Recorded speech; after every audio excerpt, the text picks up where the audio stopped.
Hello guys, आज हम बात करने वाले हैं राकेश झुनझुनवाला के बारे में। राकेश झुनझुनवाला का मार्केट के ऊपर क्या व्यू है और आने वाले समय में नेक्स्ट दिवाली, आने वाली दिवाली कैसी रहेगी मार्केट की, उसके बारे में भी इन्होंने यहाँ पर से बोला है। और उसके साथ साथ कहाँ पर ख़रीदारी करें उसके बारे में भी थोड़ी बहुत यहाँ पर हिंट्स दी है, तो उसके बारे में भी बताया हुआ है। PSU banks, Nykaa and Paytm का जो आईपीओ आ रहा है, उसके साथ साथ पॉलिसी बाजार, उनके आईपीओस के ऊपर उनका क्या राय है। और उसके साथ साथ crypto currency and Shiba coins के ऊपर इनका क्या राय है, उन्होंने इन्वेस्ट किया है कि नहीं किया है, और किया है तो कितनी क्वांटिटीज़ में किया हुआ है। उसके साथ साथ बियर मार्केट एंड उसके साथ साथ जो निवेशक है, जो न्यू निवेशक है, उनको क्यों चौकन्ना रहना है, उसके ऊपर भी बात की है। और बियर मार्केट कब आ सकता है उसके ऊपर भी बात की है। टाटा मोटर्स, टाटा पावर के बारे में भी बात की है। एंड उसके साथ साथ Asian Paint, Canara banks, new startups and उसके साथ साथ न्यू आईपीओस जो आ रहे हैं अभी मार्केट के अंदर, उसका यहाँ पर फ्यूचर क्या है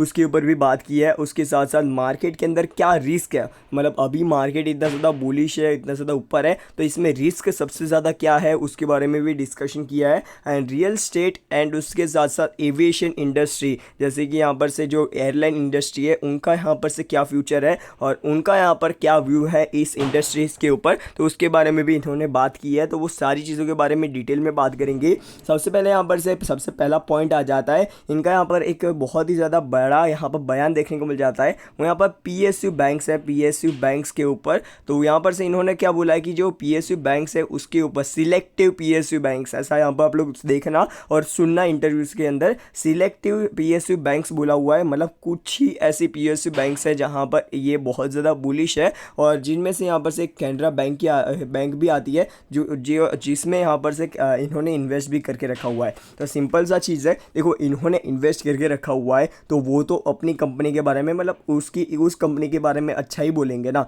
सिंपल सी चीज़ है। तो आप लोगों को ब्लाइंडली जाकर इस कंपनी के अंदर निवेश नहीं करना है। इसके पीछे का कारण क्या बताया उन्होंने कि क्यों इसके अंदर बुलिश है, इसके पीछे का रीज़न क्या है, वो पहले जान लेते हैं क्या बताया हुआ है।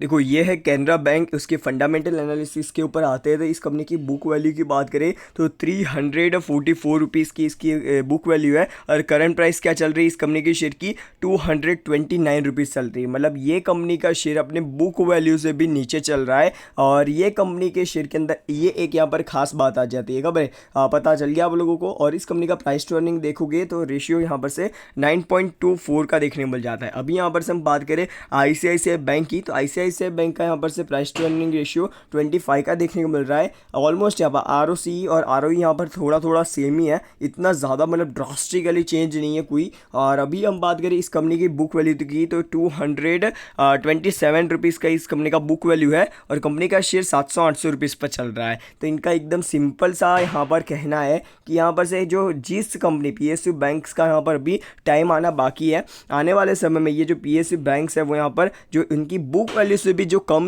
भी पीएसयू बैंक्स है वो यहाँ पर आने वाले समय में अच्छा परफॉर्मेंस करके दिखा सकते हैं। इसी की वजह से इनका यहाँ पर से मानना है कि जो प्राइवेट सेक्टर बैंक्स है वो यहाँ पर पीएसयू सेक्टर के अंदर थोड़ा ज़्यादा बुलिश है।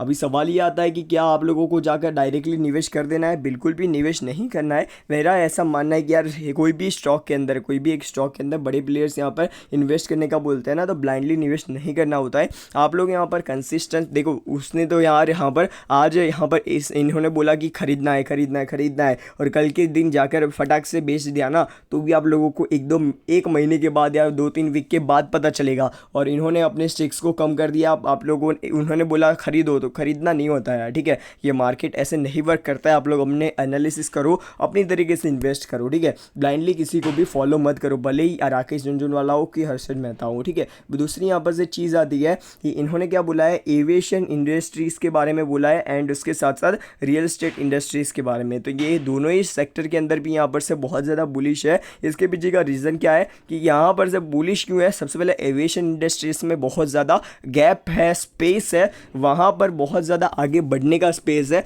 इसी की वजह से ये बहुत ज़्यादा मतलब इंटरेस्टेड है एविएशन इंडस्ट्रीज़ के अंदर। और उसके साथ साथ यहाँ पर से रियल एस्टेट इंडस्ट्रीज़ की बात करें तो अभी यहाँ पर से इंडिया एक ग्रोइंग कंट्री है। ग्रोइंग कंट्री के अंदर इंफ्रास्ट्रक्चर एंड वो सारी चीज़ें बढ़ना, उसका CAGR भी अच्छा मेंटेन होता है। इसी वजह से ये रियल एस्टेट के अंदर भी यहाँ पर अच्छा खासा बुलिश देखने को मिल जाता है। तीसरा पॉइंट यहाँ पर ये आ जाता है कि यहाँ पर इनके स्टार्टअप्स, जो यहाँ पर से स्टार्टअप्स आ रहे हैं, उसके साथ साथ यहाँ पर पेटीएम, नायका जैसे IPOs आ रहे हैं, उस पॉलिसी बजा रहे हैं, वो लॉस मेकिंग कंपनियाँ, ठीक है, लॉस मेकिंग कंपनियाँ। फिर भी ये सारी की सारी कंपनियाँ मार्केट के अंदर तबाही मचा रही है, वैल्यूएशन दे धनाधन कुछ भी वैल्यूएशन पर यहाँ पर ये सारे के सारे स्टार्टअप लिस्ट होते हुए देखने को मिल रहे हैं। तो क्या यहाँ पर से इन कंपनियों के अंदर वो निवेश कर रहे हुए हैं और करने वाले हैं, तो उसके ऊपर भी इन्होंने बोला है कि देखो यहाँ पर से कोई भी स्टॉक के ऊपर उनका यहाँ पर बयान ऐसा ही है, नन, मतलब उनका यहाँ पर ऐसा है कि यहाँ पर कुछ भी हो सकता है, मार्केट है, कुछ भी हो सकता है, पर उन्होंने यहाँ पर से इतना ज़्यादा यहाँ पर एक्टिवली वो यहाँ पर इन्वेस्ट नहीं करते हैं। और जो इनकी वैल्यूएशन है, उनको यहाँ पर सबसे ज़्यादा ख़राब ये पेटीएम, नायका एंड उसके साथ साथ पॉलिसी बाजार जैसी कंपनियों के अंदर क्या दिक्कत आ जाती है, इनकी वैल्यूएशन सबसे ज़्यादा कंपनियों की जो वैल्यूएशन है वो बहुत ज़्यादा रखी गई है, इसी की वजह से इनको दिक्कत है। बाकी यार इनको यहाँ पर से कोई भी दिक्कत नहीं इन कंपनियों से, और इनका जो बिज़नेस मॉडल है वो भी यहाँ पर इनको इतना ज़्यादा पसंद नहीं आता, इसी की वजह से इनको यहाँ पर इंटरेस्ट नहीं है ये सभी कंपनियों के अंदर, ऐसा यहाँ पर इनका मानना है। इन्होंने फिर भी नज़ारा टेक्नोलॉजी के अंदर इन्वेस्टेड है, देखते हैं आने वाले समय में कहाँ पर जाता है ये। उसके बाद हम बात कर लेते हैं फोर्थ पॉइंट के बारे में।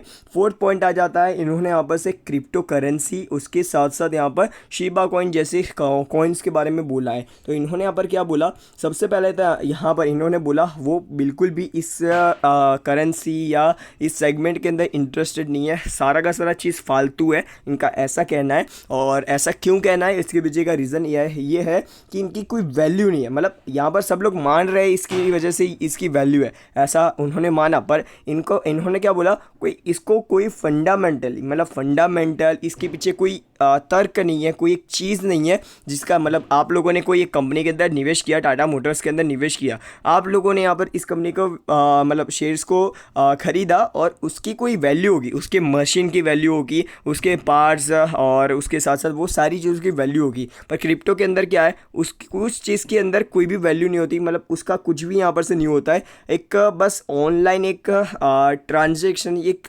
मतलब आंकड़ा है, ठीक है, इनका ऐसा कहना है। इसी की वजह से उन्होंने कोई भी प्रकार का निवेश नहीं किया हुआ है क्रिप्टो के अंदर, और वो करने भी नहीं वाले हैं, वो यहाँ पर एकदम शिट मानते हैं, मतलब यहाँ पर इतना ज़्यादा मतलब उनका यहाँ पर मानना है कि वो इन्वेस्ट नहीं करते, वो इनको पसंद नहीं है, ऐसा इनका मानना है, ठीक है। अभी हम बात कर लेते हैं फिफ्थ पॉइंट के बारे में। फिफ्थ पॉइंट ये आ जाता है कि मार्केट 2022 तक ये मार्केट कहाँ पर जाएगा, मतलब 2022 की जो दिवाली है वो यहाँ पर कैसी रहने वाली है, अच्छी रहने वाली है, नहीं रहने वाली है, तो उसके ऊपर भी इनका क्या कहना है। तो देखो इनका यहाँ पर सिंपल सा यही कहना है कि जो दिवाली है वो यहाँ पर अच्छी रहेगी, मार्केट ऑलवेज यहाँ पर लॉन्ग टर्म में ऊपर ही जाने वाला है, और उसके साथ साथ इंडिया एक ग्रोइंग कंट्री है, और यहाँ पर आने वाले समय में इतनी तेज़ी नहीं रहेगी जैसे अभी यहाँ पर पिछले एक साल में देखने को मिली, इतनी ज़्यादा तेज़ी नहीं रहेगी, पर आने वाले समय में मार्केट तो ऊपर ही रहेगा, और मार्केट ऊपर जाने की प्रोबेबिलिटी बहुत ज़्यादा हाई है, ठीक है। तो ऐसा यहाँ पर इनका कहना है। उसके बाद यहाँ पर से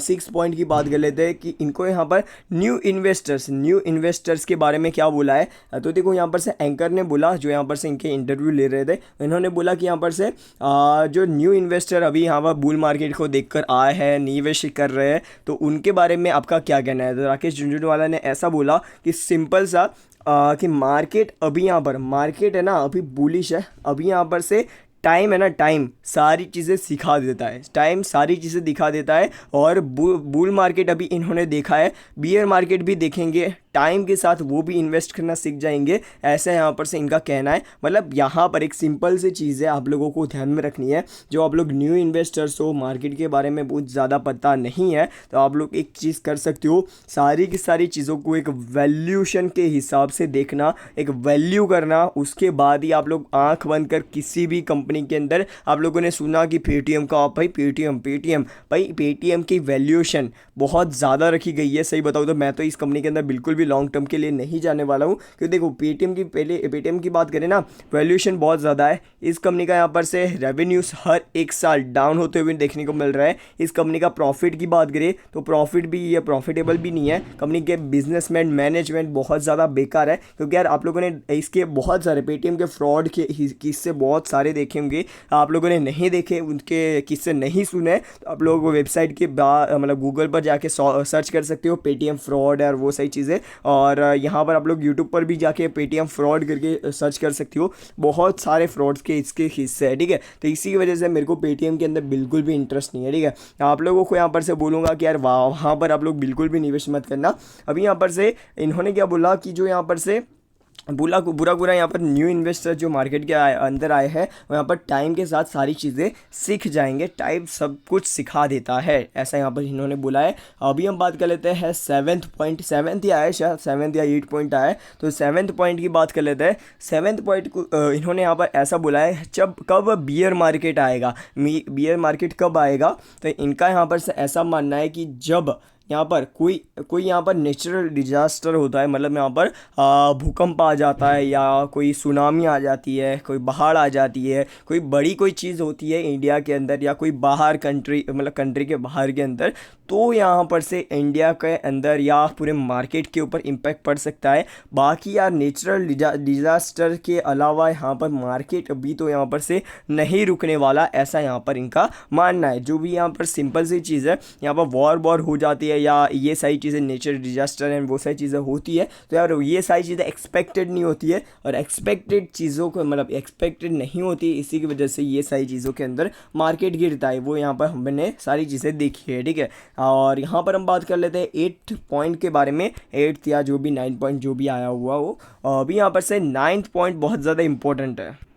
8 पॉइंट के अंदर यहाँ पर आप लोगों को मैं सिंपल सी चीज़ बताता हूँ, Tata Motors and Tata power electric vehicle segment पूरा यहाँ पर आने वाला फ्यूचर रहने वाला है। तो उनका भी यहाँ पर यही मानना है कि ये सारा का सारा जो फ्यूचर है उसको ध्यान में रखते हुए उन्होंने यहाँ पर से इन्वेस्ट किया हुआ है अलग मतलब टाटा मोटर्स एंड दूसरी कंपनियों के अंदर। और उसके साथ साथ यहाँ पर से इनका ये भी कहना है कि जब यहाँ पर टाटा मोटर्स के अंदर उन्होंने प्रॉफिट बुक किया था, तो कब प्रॉफिट बुक करना है उसके बारे में भी यहाँ पर से बताया हुआ है कि प्रॉफिट जब बुक करो जब आप लोग सेटिस्फेक्शन में हो कि ये प्रॉफिट मेरे को पसंद आया और मैं यहाँ पर से खुश हूँ, ये प्रॉफिट लेकर बाहर निकलना चाहता हूँ, तो वहाँ पर आप लोग प्रॉफिट बुक करके चल सकते हो। या उसकी वैल्यूएशन को देखो, वैल्यूएशन बहुत ज़्यादा कंपनी का शेयर बहुत ज़्यादा ऊपर चल रहा है, ऊपर ही जा रहा है और आप लोग खुश हो जा रहे हो, पर ऐसा नहीं होता यार। मार्केट के अंदर अचानक से कब करेक्शन आ जाएगा, कब यहाँ पर बिकवाली हो जाएगी ना पता भी नहीं चलेगा। इसी की वजह से मेरा और उनका भी ये सिंपल सी चीज़ है कि वैल्यूएशन को देखो, वैल्यूएशन को पढ़ो और उसके बाद ही कोई भी कंपनी के अंदर निवेश करो। और उसके साथ साथ यहाँ पर से जैसे कि IRCTC में भी देखने को मिला, यहाँ पर वैल्यूएशन बहुत ज़्यादा ख़राब थी, उसकी वजह से कंपनी के शेयर के अंदर तेज़ी आई उसके बाद धड़ाम से गिरावट आई, ठीक है। तो ऐसा भी यहाँ पर से होता है, बड़े प्लेयर्स ऐसा करते हैं। और आप लोगों को मैं बोलूँगा थोड़ा अभी चौकन्ना रहकर थोड़ा अच्छी तरीके से निवेश करो। ऐसा मैं डरा नहीं रहा हूँ, पर जो फैक्ट है वो आप लोगों को मैं बता रहा हूँ कि यार मार्केट अभी बहुत ज़्यादा जो पहले का मार्केट था वैसे यहाँ पर मार्केट नहीं रहा है। अभी मार्केट के अंदर भी बदलाव आ रहा है, लॉस मेकिंग कंपनियाँ भी लिस्ट हो रही है, उसका भी यहाँ पर IPO आ रहा है, वो भी धमाकेदार चल रहा है। वैसे सारी चीज़ों देखने को मिल रही है।